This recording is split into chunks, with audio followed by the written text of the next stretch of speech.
Good evening students, कैसे हैं आप सब। मैं कलिश गोयल आ गई हूँ आपके लिए आज एक बहुत ही इंपॉर्टेंट टॉपिक लेकर, जिसमें हम आपको बताने वाले हैं कि डिबेंचर्स क्या होते हैं और उसके टाइप्स क्या होते हैं। What are debentures and what are its types. इसके टाइप्स क्या हैं, यानी कितने तरीके के डिबेंचर्स के बारे में बात की जाएगी और डिबेंचर्स एक्चुअल में होते क्या हैं। What are really in debentures are. तो ये जो है आपके सोर्सेज ऑफ फाइनेंस का ही एक पार्ट है क्लास 11th का। इसमें हम आपको सबसे पहले बता दें डिबेंचर्स होते क्या हैं, लेकिन उससे पहले आप हमारे चैनल को सब्सक्राइब कीजिए, जिससे कि आपको सभी न्यू अपडेट्स मिलते रहें और आप हमारे चैनल से जुड़े रहें। राइट। सबसे पहले आपकी बात की जा रही है बोरोड फंड्स की। डिबेंचर्स का क्लियर मीनिंग अगर दिया जाए तो क्लियर मीनिंग यहीं से क्लियर हो जाता है। बोरोड फंड्स, डिबेंचर्स जो होते हैं वो बोरोड फंड्स होते हैं जो हम मार्केट से उधार लेते हैं पैसा। मार्केट से जब हम पैसा उधार लेते हैं तो उनको क्या इशू कर देते हैं, हम डिबेंचर्स इशू कर देते हैं। अपनी लास्ट वीडियो में हमने शेयर्स के बारे में बात की थी, लेकिन अपने इस वीडियो में हम डिबेंचर्स के बारे में बात कर रहे हैं। तो शेयर्स तो नॉर्मल हमने बोला था कि दो तरीके के बताए थे आपको शेयर्स, एक इक्विटी शेयर्स और एक प्रेफरेंस शेयर्स। अब डिबेंचर्स के भी हम टाइप्स की बात करेंगे, लेकिन उससे पहले ये पता कीजिए कि बोरोड फंड्स किस तरीके से बोल सकते हैं इनको, कि हम मार्केट से जब पैसा उधार लेते हैं, जब हम मार्केट से पैसा उठाते हैं तो इसलिए ये हमारे लिए बोरोड फंड्स बन जाते हैं, क्योंकि डिबेंचर्स हम बाहर के लोगों को इशू करते हैं। या ऐसा हो सकता है कि कंपनी के किसी एम्प्लॉय को हम इशू कर रहे हैं। तो ये जो डिबेंचर्स होते हैं ये फर्स्टली बोरोड फंड्स होते हैं जो हम बाहर से पैसा ले रहे हैं। Second, fixed rate of interest, या तो इस पर एक इंटरेस्ट रेट फिक्स हो जाता है। इट मे बी 5%, 6%, 7%, कुछ भी हो सकता है। कोई भी इंटरेस्ट रेट इस पर फिक्स हो सकती है, जबकि शेयर्स पर कोई इंटरेस्ट रेट फिक्स नहीं होती। शेयर्स पर क्या मिलता है, डिविडेंड मिलता है। और इंटरेस्ट पर आपको क्या, इस पर डिबेंचर्स पर आपको क्या मिल जाता है, इंटरेस्ट मिल जाता है। राइट। तो डिबेंचर्स पर जो इंटरेस्ट का रेट होता है वो कुछ भी फिक्स हो सकता है। इट मे बी 5%, 2%, कुछ भी आप ले सकते हैं। नेक्स्ट बात की जा रही है नो वोटिंग राइट्स। डिबेंचर्स में जो एम्प्लॉयज होते हैं उनको वोटिंग राइट्स नहीं होते। डिबेंचर्स जिनके पास होते हैं, जो डिबेंचर होल्डर्स होते हैं, उनको कंपनी के किसी भी डिसीजन में किसी भी तरीके का कोई वोटिंग राइट नहीं होता। वो किसी भी तरीके का अपने डिसीजन के बारे में नहीं बोल सकते। नो डिसीजन टेकर, ये कंपनी के डिसीजन टेकर नहीं बन सकते हैं, क्योंकि ये डिबेंचर होल्डर्स हैं। ये बाहर से बोरो किया है कंपनी ने पैसा। राइट। ये कंपनी के ऑनर्स नहीं है। नेक्स्ट बात की जा रही है सिक्योरिटी की। तो डिबेंचर्स जो होते हैं इनमें सिक्योरिटी भी होती है और शेयर्स में भी मेनली होती है थोड़ी सी सिक्योरिटी, लेकिन डिबेंचर्स में सिक्योरिटी ज़्यादा होती है, क्योंकि इसमें फिक्स रेट ऑफ इंटरेस्ट होता है। कुछ भी रेट बना दिया जाता है जो इंटरेस्ट मिलना है डिबेंचर होल्डर्स को, तो वो जो रेट होता है वो फिक्स होता है, एक प्रॉपर अमाउंट में होता है। नेक्स्ट आ रही है compulsory payment of interest. Interest की जो पेमेंट है वो कंपल्सरी हो जाती है ऑर्गेनाइजेशन के लिए। मे बी ऐसा हो सकता है कि ऑर्गेनाइजेशन को लॉस हो रहा है। अगर ऑर्गेनाइजेशन को लॉस भी हो रहा है ना, ज़रा सा भी लॉस हो रहा है, तो भी वो अपने जो डिवेंचर होल्डर्स हैं उनका इंटरेस्ट नहीं रोक सकती है। उसको डिवेंचर होल्डर्स का इंटरेस्ट देना होगा, क्योंकि ये कंपलसरी है। डिवेंचर होल्डर्स को इंटरेस्ट कंपलसरी दिया जाता है, जो कि उनके लिए एक सिक्योरिटी बन जाती है। वो सिक्योर हो गए, क्योंकि उनको पता है चाहे कंपनी को प्रॉफिट हो वेदर उनको लॉस हो, वो उनका प्रॉफिट पे जो राइट है, जो उनका इंटरेस्ट है, वो उनको ऑन टाइम पर मिल जाएगा। राइट। तो नेक्स्ट अगर हम बात करते हैं तो आता है टाइप्स ऑफ डिबेंचर्स। डिबेंचर्स के कितने टाइप्स होते हैं, तो डिबेंचर्स के यहाँ पर हमने 6 टाइप्स को एक्सप्लेन किया है। सबसे पहला टाइप्स आ जाता है सिक्योर्ड एंड अनसिक्योर्ड। तो सिक्योर्ड से पता चल जाता है जहां डिबेंचर होल्डर सिक्योर है। डिबेंचर होल्डर को ये पता है कि मेरा पैसा कहीं नहीं जाने वाला। राइट। कंपनी को चाहे कुछ भी हो जाए, मेरा पैसा नहीं जाएगा। अगर कंपनी को लॉस भी हो रहा है, कंपनी पैसा नहीं भी दे पाएगी, तो कंपनी की, इसमें मेन पॉइंट यह आता है कि कंपनी की एसेट्स को मॉर्गेज कर दिया जाएगा। कंपनी की एसेट्स को गिरवी रखना, चाहे कंपनी की एसेट्स को गिरवी रखना पड़े, लेकिन सिक्योर डिबेंचर होल्डर्स का पैसा देना होगा। सिक्योर डिबेंचर होल्डर्स अपना पैसा लेंगे, लेकिन अनसिक्योर्ड में ये लोग अनसिक्योर हो जाते हैं। इन लोगों का पैसा उस टाइम पर नहीं दिया जाता जिस टाइम पे इनको नीड होती है, क्योंकि क्या हो जाता है, कंपनी को प्रॉफिट नहीं हो रहा है, कंपनी को लॉस हो रहा है, वो सही तरीके से काम नहीं कर पा रही है, तो उनकी एसेट्स को किसी भी तरीके से मॉर्गेज करने का राइट इन लोगों को नहीं होता। ये उनकी एसेट पर अपना हक नहीं दिखा सकते हैं। तो इस तरह से सिक्योर डिबेंचर होल्डर्स जो होते हैं वो तो सिक्योर हैं, वो तो अपने आप में एक सिक्योरिटी लेकर बैठे हैं कि वो कंपनी की एसेट्स को मॉर्गेज कर देंगे लेकिन अपना पैसा लेंगे, है ना। दूसरी बात आ रही है अनसिक्योर्ड की, कि अनसिक्योर्ड में भी कंपनी की एसेट पर कोई राइट नहीं दिखा सकते, इनका कोई भी अधिकार नहीं है कंपनी की एसेट पर, और ये अनसिक्योर्ड है। सेकंड बात आ रही है रजिस्टर्ड एंड बियरर। रजिस्टर्ड की अगर बात की जाए तो रजिस्टर्ड से ही पता चल रहा है कंपनी के वो डिबेंचर होल्डर्स जो रजिस्टर्ड हैं होल्डर्स की लिस्ट में, राइट जो डिबेंचर होल्डर्स की लिस्ट में रजिस्टर्ड हैं, जिनके बारे में नाम नोटेड कर दिया गया है, वो है रजिस्टर्ड डिबेंचर होल्डर्स, वो रजिस्टर्ड हैं, उनके बारे में कंपनी के पास प्रॉपर इन्फॉर्मेशन है। लेकिन दूसरे आ जाते हैं बियरर, जो कंपनी के डिबेंचर होल्डर्स की लिस्ट में रजिस्टर्ड नहीं है, जो बियरर है, राइट जिनको रजिस्टर नहीं किया गया लेकिन उनको डिबेंचर्स इशू कर दिए गए, तो वो बियरर डिबेंचर्स की लिस्ट में आते हैं।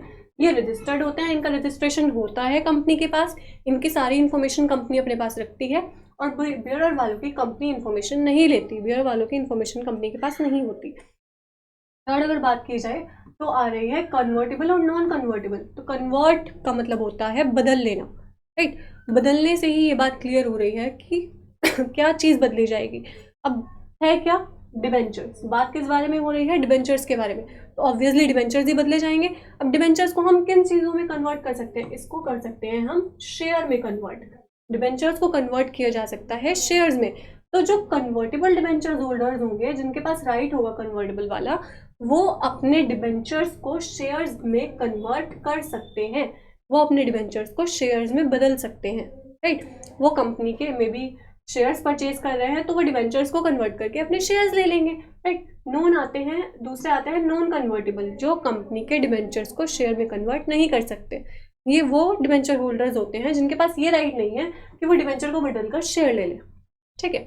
नेक्स्ट पॉइंट की अगर हम बात करते हैं तो आता है first and second. First debenture holders होते हैं जो रिडीम होता है सबसे पहले, जिनका पैसा सबसे पहले मिल जाता है, वो डिबेंचर होल्डर जिनका जो पैसा है वो रीपे कर दिया जाता है सबसे पहले, जिनको उनकी पेमेंट सबसे पहले मिल जाती है, यानी फर्स्ट नंबर, फर्स्ट से क्लियर हो रहा है सबसे पहले, तो इनका जो रीपेमेंट है वो सबसे पहले हो जाता है। सेकेंड बात, सेकेंड से हम ये क्लियर कर देते हैं कि सेकेंड डिबेंचर होल्डर्स वो होते हैं जिनका पैसा फर्स्ट के बाद में मिलता है, वो सेकेंड डिबेंचर होल्डर्स की लिस्ट में आ जाते हैं। इनका पैसा पहले नहीं मिलेगा, इनका फर्स्ट के मिलने के बाद मिलेगा। जब फर्स्ट डिबेंचर होल्डर्स को पैसा मिल जाएगा, जब इनकी पेमेंट कर दी जाएगी, उसके बाद सेकेंड वालों को पेमेंट मिलेगी, ठीक है। नेक्स्ट पॉइंट की अगर बात की जाए तो आ रहा है स्पेसिफाइड कूपन रेट। इनका क्या होता है, एक जो इंटरेस्ट रेट होता है वो बिल्कुल फिक्स होता है, चाहे कुछ भी हो जाए इनको इंटरेस्ट इतना ही मिलेगा। कई बार ऐसा हो जाता है कंपनी में कि डिबेंचर्स की जो इंटरेस्ट रेट होती है वो थोड़ी ज़्यादा है, सपोज कीजिए 6% इंटरेस्ट उनको देना है, 6% इंटरेस्ट देना है, तो कई बार कंपनी को अगर लॉस हो रहा है तो ऐसा कर सकती है कि थोड़ी सी इंटरेस्ट रेट कम हो जाए, हो जाता है कभी कभी। लेकिन इनका जो इंटरेस्ट रेट होता है ये स्पेसिफाइड कूपन रेट वाले होते हैं, इनका जो इंटरेस्ट रेट फिक्स कर दिया, सपोज कीजिए 9% फिक्स किया है, तो चाहे कुछ भी हो जाए, दुनिया इधर की इधर से इधर हो जाए, इनका इंटरेस्ट इनको इतने ही परसेंट चाहिए, 9% ही चाहिए तो 9 ही चाहिए, ठीक है। नेक्स्ट आए हैं zero interest debentures. Zero interest debentures वो डिबेंचर्स की लिस्ट में आ जाते हैं जिनको इंटरेस्ट रेट क्या मिलता है, जीरो के बराबर, ना के बराबर। अब क्या होता है, कई बार कंपनी अपने जो डिबेंचर्स हैं उनको क्या कर देती है, उनको इशू कर देती है बहुत कम पैसे पे।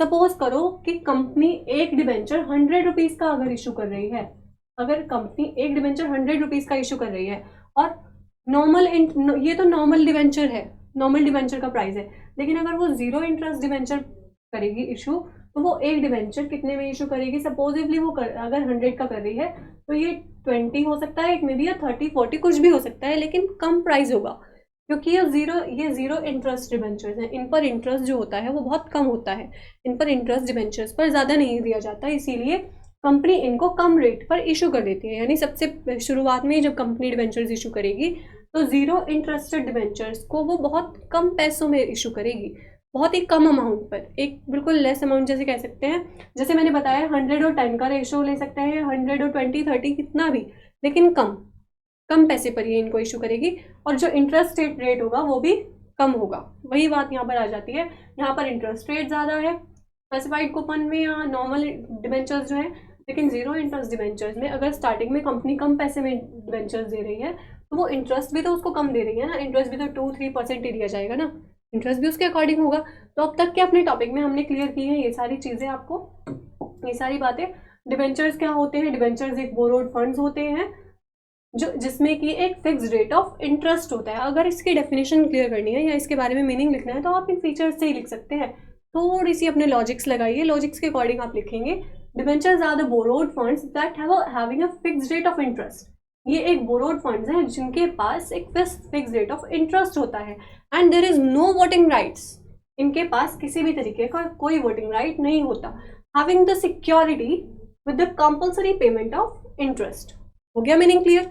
अब इसको चाहे आप इसके फीचर्स बना लीजिए या चाहे आप इसको इसका मीनिंग बना लीजिए, आप कुछ भी बना सकते हैं। आपके पास अगर क्वेश्चन में आते हैं फीचर्स तो आप फीचर्स में भी यही लिखेंगे, और अगर आपके पास क्वेश्चन में आता है इसका मीनिंग तो आप मीनिंग को भी फीचर्स से कन्वर्ट कर सकते हैं। बस थोड़े से लॉजिक्स लगाने की बात है। अब इस तरह की वीडियोस में आपको ये सारी बातें बताई जाएंगी, इन सारे पॉइंट से आप क्लियर है। नेक्स्ट आपको बताया गया है कि डिबेंचर्स के टाइप्स क्या होते हैं, इनमें कोई क्वेरी। सिक्योर्ड डिबेंचर्स और अनसिक्योर्ड डिबेंचर्स के बारे में बताया कि सिक्योर्ड वो होते हैं जो जिनका पैसा मिल जाता है एक प्रॉपर टाइम पर, वो प्रॉपरली सिक्योर्ड है कि अगर कंपनी को लॉस भी हो रहा है तो कंपनी की एसेट्स को मॉर्गेज कर उनका पैसा दिया जाएगा। अनसिक्योर्ड में वो सिक्योर नहीं है इस चीज को लेकर, कंपनी की एसेट्स को मॉर्गेज नहीं किया जा सकता।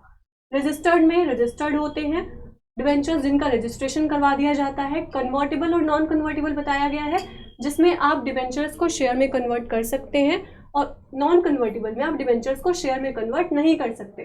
फर्स्ट और सेकंड डिबेंचर्स, इनका जो इंटरेस्ट है वो फर्स्टली दिया जाएगा, वो फर्स्ट डिबेंचर्स की लिस्ट में आ जाएंगे, और सेकंड डिबेंचर्स वो होंगे जिनका इंटरेस्ट फर्स्ट वालों के बाद में दिया जाएगा, यानी सेकंड लिस्ट में आ जाएंगे। स्पेसिफाइड कूपन रेट में एक इंटरेस्ट रेट आपको फिक्स बताया गया है कि कुछ भी इंटरेस्ट रेट फिक्स हो सकता है। इट मे बी 9% और मे बी 5%। नेक्स्ट आता है जीरो इंटरेस्ट डिबेंचर्स, आपको बताया। इसमें बताया गया है कि जो ये डिबेंचर्स होंगे इनमें इंटरेस्ट रेट तो ना के बराबर होगा, लेकिन इनको जब कंपनी इशू करेगी वो भी बहुत कम रेट पर करेगी। इसका रेशो 100 में भी 10 या 20 हो सकता है, कुछ भी। अब तक के अपने टॉपिक में अगर आपको कोई भी प्रॉब्लम आती है या कोई भी क्वेरी है तो आप कमेंट कर सकते हैं। नेक्स्ट वीडियो में आपसे मिलते हैं, तब तक के लिए शुक्रिया।